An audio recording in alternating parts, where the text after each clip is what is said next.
ഇപ്പോഴും ഇവിടെ കുറച്ച് ആളുകൾ കൂടി നിൽക്കുന്നുണ്ട്. ഈ വീട്ടിലുള്ളവരൊക്കെ തന്നെ ഇവിടെ ഉണ്ട്. ഇവിടുത്തെ ഗേറ്റൊക്കെ തന്നെ പൂർണ്ണമായും തകരുന്ന രീതിയിലാണ്. ഈ വീട്ടിലെ ആണോ ഇവിടെ ഉണ്ടായിരുന്നു അപകടം നടക്കുന്ന സമയത്ത്? അവിടെ കുട്ടീനെ വിളിക്കാൻ പോയി നിൽക്കുമായിരുന്നു. അവിടെ നിൽക്കുമായിരുന്നു. കണ്ടോ അപകടം? കണ്ടോ? സൗണ്ടായിട്ട് തിരിഞ്ഞു നോക്കിയപ്പോ വണ്ടി ബാക്കിലേക്ക് ഇവിടെ വീണ് കിടക്കണ കണ്ടിട്ട് ഓടി വരിക ചെയ്തത്. അപ്പൊ തന്നെ മനസ്സിലായിരുന്നു ഉള്ളിൽ കുട്ടികൾ പെട്ട് വണ്ടി ചെരിഞ്ഞ് കിടക്കണമെങ്കിൽ അടിയിൽ കുട്ടികൾ കിടക്കണ കാണായിരുന്നു. പ്രദേശവാസികളാണ് കുട്ടികളെ കൊണ്ടുപോയതല്ലേ? പക്ഷെ ഒന്നും ചെയ്യാൻ പറ്റില്ലായിരുന്നു. കാരണം നല്ല ലോഡും ഉണ്ടായിരുന്നു. പിന്നെ ഇവിടെ പോസ്റ്റിന്റെ ഇടയിൽ വന്ന് ഇങ്ങനെ ബ്ലോക്കായി നിൽക്കുമായിരുന്നു വണ്ടികൾ.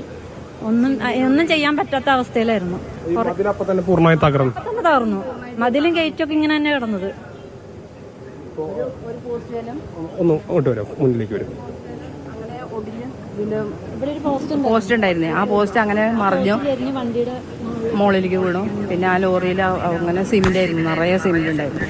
സിമെന്റ് ലോറി ആയിരുന്നു. അതങ്ങനെ മരത്തിൽ ചാരി നിന്നിട്ട് അതിന്റെ വെയിറ്റ് കാരണം ഈ കുട്ടികളെ താഴ്ത്തൊന്നും എടുക്കാൻ പറ്റിയില്ല. അപ്പോൾ അവർ JCB കൊണ്ടുവന്നിട്ട് ഈ സിമെന്റ് ഒക്കെ മാറ്റിയതിന് ശേഷമാണ് കുട്ടികളെ ഇന്ന് എടുത്തത്. നമുക്ക് ആ സിമെന്റ് മാറ്റിയതിന്റെ ദൃശ്യങ്ങൾ ഇവിടെ ഇപ്പോഴുണ്ട്. ഇപ്പോഴും ഈ സിമെന്റ് ഇവിടെ കെട്ടി കിടക്കുന്നത് നമുക്ക് കാണാം. കാരണം ഇവിടെ പൂർണ്ണമായും തന്നെ ഈ മതില് പൊളിഞ്ഞ് ഈ ഗേറ്റും പൊളിഞ്ഞ് ഇവിടുത്തെ ഒരു പോസ്റ്റ് ഉണ്ടായിരുന്നു. ആ പോസ്റ്റും തകർന്നാണ് ഇങ്ങോട്ട് എത്തിയത്. ആ കുട്ടികൾ അവിടെ അടിയിലുണ്ടെന്ന് ഇവർക്കൊക്കെ തന്നെ മനസ്സിലായി. പക്ഷെ ഒന്നും ചെയ്യാൻ കഴിയാത്ത ഒരു സാഹചര്യമാണ് ഉണ്ടായത്. നമുക്ക് അവരുടെ വാക്കിൽ നിന്ന് ആ നിസ്സഹായാവസ്ഥ വ്യക്തമാണ്. കാരണം ഇത്ര ലോഡുള്ള ഒരു വാഹനം ഇങ്ങനെ മറയുന്ന ഒരു സ്ഥിതി വരുന്നു. അവിടെ ഇങ്ങനെ അടിയിൽ 4 കുട്ടികൾ പെട്ടുകിടക്കുന്നത് കാണുന്നു.